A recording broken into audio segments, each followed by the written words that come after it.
Many people in the United States think of slavery as a historical era, something that happened so long ago that it has nothing to do with our present-day experiences as individuals or collectively as a nation. But the reality is that slavery endured until very recently, and its echoes are still being felt.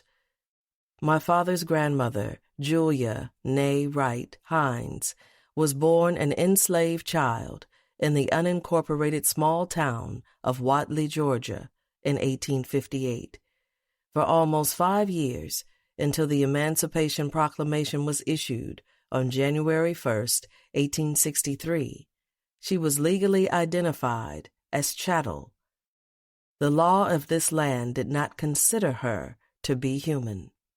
In 2020, the results of a DNA test connected me with my paternal relatives, who had traced our family history all the way back to Julia's mother, Classy Smith, who was born an enslaved person in 1834, after marrying Simeon Hines and together raising what records show to be at least 18 children.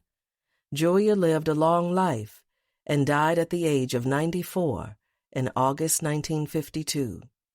She lived her entire life in Georgia, through slavery and the Jim Crow South.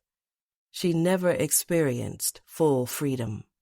Anyone who is at least 20 years old most likely knows someone who was born in the early 1950s when Julia, someone who lived during the era of legalized enslavement of Black people, was still alive.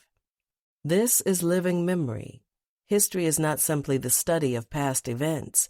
It is an inescapable link that connects these events across time, allowing us to understand and grow from them. The history of my family is the history of America, and that history permeates every aspect of current-day American life and culture, from clerking at a grocery store to the inner workings of a prosecutor's office.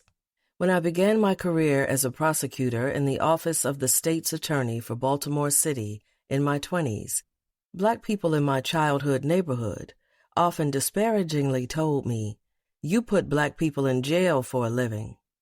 I eventually came to see why they felt that way.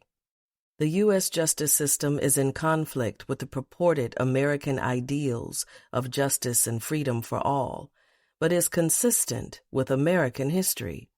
Thomas Jefferson and the Founding Fathers defined the word all in a narrow sense. In 1776, the Declaration of Independence declared that all men are created equal, with unalienable rights to life and liberty, but it did not apply these rights to enslaved Black people and women. Just as the DNA of my family runs through my veins, connecting me to ancestors once unknown to me, the racial DNA of America runs through its veins, connecting it to its forgotten or ignored past. The disease of racism toward Black people took root in America's DNA when white colonizers enslaved the first African people in 1619.